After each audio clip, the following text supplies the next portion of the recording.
Narendra Modi Canada पहुंच चुके हैं। मतलब ये जहां पर भी जाते हैं छा जाते हैं। वज़ीर-ए-आज़म मोदी रवा महीने कनाडा में होने वाले G7 के इजलास में बतौर मेहमान शिरकत नहीं करेंगे। उन्हें कनाडा की जानिब से दावतनामा भी नहीं भेजा गया। It's a great honor to host you at the G7.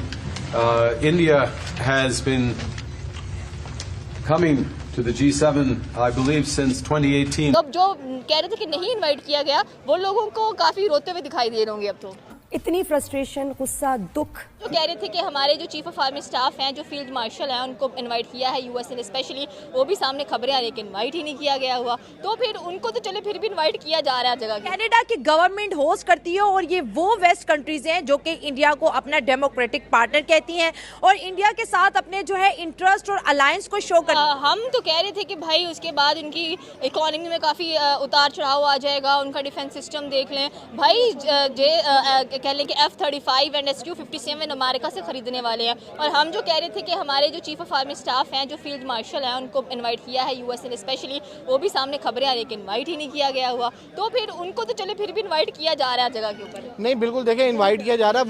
वो जिस वजह से इनवाइट किया जा रहा है वो है इंटरनेशनल जो कॉन्फ्रेंसी है, जो थ्योरी है उसके मुताबिक। मतलब अब जो ईरान और इसराइल का मामला चल रहे हैं, उन्हें उस साइड पर, यूरोप वाली साइड को, यहाँ पे कोई मुल्क तो चाहिए ना जिसकी वजह जिसकी प्ली लेके वो अटैक करेंगे। क्योंकि पाकिस्तान तो फुली सपोर्ट नहीं करेगा, मुस्लिम ब्रदर है, पाकिस्तान भी मुस्लिम कंट्री है, ईरान भी मुस्लिम कंट्री है। जो ग्लोबल इश्यूज है उन पर डिस्कशन करते हैं कि ग्लोबल इश्यूज में पॉवर्टी भी आ जाती है, ठीक है, वो भी आपको नजर आती है, क्लाइमेट चेंजेस बहुत ज़्यादा नजर आ रही हैं हम लोगों को। तो इस पर डिस्कशन करने के लिए स्पेशली कह लेंगे पीएम मोदी को भी वहाँ पर इन्वाइट किया गया है। तो क्या सोल्यूशंस निकलेंगे इन चीज़ों के? क्या ग्लोबल वार्मिंग को कंट्रोल करने की कुछ चीज़ें नजर आएंगी हम लोगों को? यहाँ कह लें कि जो पॉवर्टी है, या जो डिफरेंसेस आ रहे हैं, या जो वॉर्स चल रहे हैं, स्पेशली काफ़ी डिस्टर्बेंस हुआ है।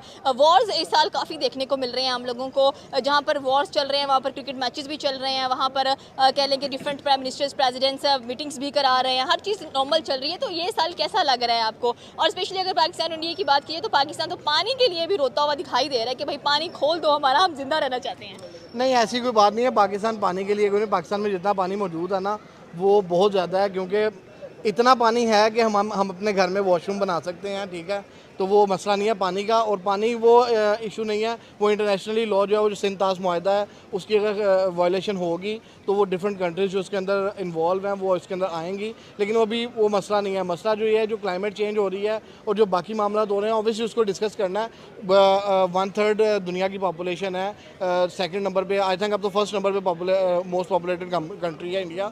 तो वो उसको ऑब्वियसली उसको वहाँ पे बुलाएंगे। COP27 की बात करते जो कि दुबई में हुई थी, वहाँ पर भी क्लाइमेट चेंजेस के बारे में काफ़ी जिक्र किया गया था कि क्लाइमेट एक मुद्दा बनता जा रहा है। क्योंकि आप देखें इस बार सर्दियाँ भी इतनी नहीं थी। और नमस्कार दोस्तों, क्रिक रेस में आपका स्वागत है। दोस्तों, इस समय प्रधानमंत्री नरेंद्र मोदी कनाडा में G7 समिट में हिस्सा ले रहे हैं और दुनिया के टॉप लीडर से मुलाकात कर रहे हैं और प्रधानमंत्री नरेंद्र मोदी भारत का नाम रोशन कर रहे हैं। दोस्तों, पहले पाकिस्तान मीडिया चर्चा कर रहा था कि नरेंद्र मोदी को G7 समिट में हिस्सा नहीं ले रहे हैं और उसको इन्वाइट नहीं किया गया है। लेकिन बाद में नरेंद्र मोदी को इन्वाइट किया गया। इसके बाद पाकिस्तान मीडिया का चेहरा उतर गया है और वहाँ के मीडिया पहले बातें कर रहे थे कि प्रधानमंत्री को नहीं बुलाया और उसका मजाक उड़ा रहे थे। लेकिन प्रधानमंत्री ने वहाँ पर जाकर झंडा गाड़ दिए हैं और दुनिया के बड़े बड़े नेताओं से मिल रहे हैं। प्रधानमंत्री का वहाँ जाना काफ़ी अहम है क्योंकि इस समय दुनिया पूरी संकट में है। एक तरफ इजराइल और ईरान युद्ध चल रहा है तो दूसरी तरफ रसिया और यूक्रेन के बीच युद्ध चल रहा है। दोस्तों, इस समय दुनिया पर संकट छाया हुआ है, खासकर मिडल ईस्ट के बीच। दोस्तों, मिडल ईस्ट में दोस्तों इस समय संकट काफ़ी गहराया हुआ है। एक तरफ अमेरिका लगातार ईरान को चेतावनी दे रहा है और एक तरफ दूसरी तरफ ईरान भी लगातार इजराइल पर अटैक कर रहा है। तो इस समय दुनिया में काफ़ी स्थिति खराब चल रही है। तो इसके बाद पाकिस्तान मीडिया का इसमें क्या रिएक्शन है, चलिए वीडियो स्टार्ट करते हैं और लेते हैं फोरकियों के मजे। Let get started. हमने ये जो एटम बम है ये शबरात के लिए नहीं बनाए, हमने ये किसी फेस्टिवल के लिए नहीं बनाए।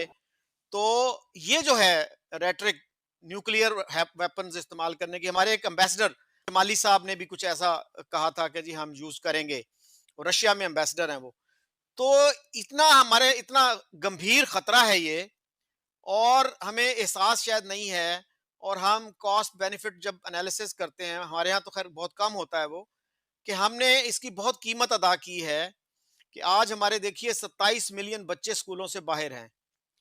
40% of our children are facing stunted growth.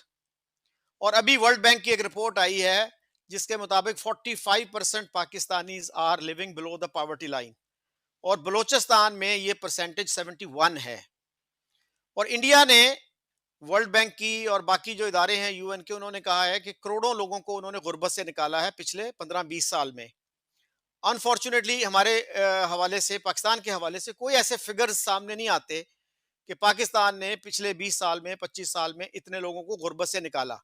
हमारे यहाँ हालात जो हैं वो बद से बदतर ही हुए हैं। तो आप कैसे देखते हैं इन सब चीज़ों को? बहुत बहुत शुक्रिया आपका चौधरी साहब। मैं प्रोफेसर साहब की ज़्यादातर बातों से मुत्तफिक ही हूँ। बेहतर होता अगर हम कोई माजी में कश्मीर को लेके ही अगर कोई लाहौर डिक्लेरेशन की स्पिरिट में उन दिनों में कुछ स्टेप ले लेते। अब तो बात बहुत आगे जा चुकी है और जो पोजीशंस इंडिया और पाकिस्तान की हुकूमतों ने इख्तियार कर ली है, पाकिस्तान तो खैर वहीं पर ही है जहाँ पे 70 साल पहले था, 78 साल पहले था। लेकिन हिंदुस्तान के अंदर जिस चेंज की बात प्रोफेसर साहब ने की, वो बिल्कुल वाज़ेह नज़र आता है। हमारी मिनिस्ट्री ऑफ एक्सटर्नल अफेयर्स की जब आप ब्रीफिंग देखते हैं, तो वो ये कहते हैं कि as far as the issue of Jammu and Kashmir is concerned, the only remaining dispute is that when is Pakistan going to hand over POK to us? अच्छा, ये बात हमें पहले सुनने को नहीं मिलती थी। इससे पहले की जो हुकूमतें थीं, यूपीए का एक दौर रहा 10 साल का, उससे पहले वाजपेयी साहब के 6 साल रहे, या उससे पहले भी अगर आप जो कोएलिशन की गवर्नमेंट्स रहती थी, तो वो इस किस्म की बात नहीं करते थे। So what has changed over the years? मेरे ख्याल से हिंदुस्तान के अंदर एक परसेप्शन बिल्ड हुआ है कि पाकिस्तान सीरियस नहीं है इस इशू को लेके, और इसी नॉन सीरियसनेस की वजह से हिंदुस्तान के अंदर ये नैरेटिव जो है इसको दिन ब दिन पजीराई मिलती जा रही है। फिर हमारे दरमियान एक इकोनॉमिक गैप बहुत बड़ा होता जा रहा है। उस वजह से हिंदुस्तान को भी महसूस होता है कि वो भी कुछ अब फ्लेक्स कर सकते हैं अपनी मसल्स को, और वो बात कर सकते हैं जो शायद इससे पहले के हमारे जो हुक्मरान रहे हैं उन्होंने नहीं की। ऑन द कॉन्ट्ररी, पाकिस्तान का जो बयानिया है वो ले दे के यही है कि रायशुमारी करवाएं, एज इफ बस एक वही चीज़ रह गई थी, बाकी तो और कोई मसला है ही नहीं। वो तमाम जितने भी हिस्टोरिकल एस्पेक्ट्स हैं जम्मू और कश्मीर डिस्प्यूट के, उसको बिल्कुल नज़रअंदाज कर देते हैं। उन पे आप बात करते रहते हैं प्रोग्राम्स में। हम जब कभी भी पाकिस्तान से कोई मेहमान आता है तो हम ज़िक्र करते हैं। बहुत सारे लोगों के लिए तो वो ऐसा होता है पहली मर्तबा वो इन चीज़ों को सुन रहे होते हैं। फिर उनकी अपनी जब रिसर्च जब वो जाके देखते हैं तो उसके बाद उनके पास कहने के लिए कुछ नहीं होता। इंडिया को अब लगता है कि पाकिस्तान की कोई ज़रूरत नहीं है। मैं तो हैरान हूँ चौधरी साहब, यही बीजेपी की गवर्नमेंट 2014 में आई और इनको तकरीबन 5-6 साल लगे जब इन्होंने मोस्ट फेवर्ड नेशन का स्टेटस जो हिंदुस्तान ने पाकिस्तान को 1996 में दिया था, जब दोनों मुल्क वर्ल्ड ट्रेड ऑर्गेनाइजेशन का हिस्सा बने ही थे, और उसके फौरी बाद हिंदुस्तान ने पाकिस्तान को ये स्टेटस दिया, लेकिन पाकिस्तान ने कभी रेसिप्रोकेट ही नहीं किया उसको। वो जेस्चर जो है वो कभी उन्होंने रिटर्न ही नहीं किया कि यार इन्होंने हमें ये जो है इतना बड़ा अपने, एक आप अंदाजा करें चौधरी साहब कि कितना बड़ा स्टेप था हिंदुस्तान की तरफ से, जानते हुए कि इस मुल्क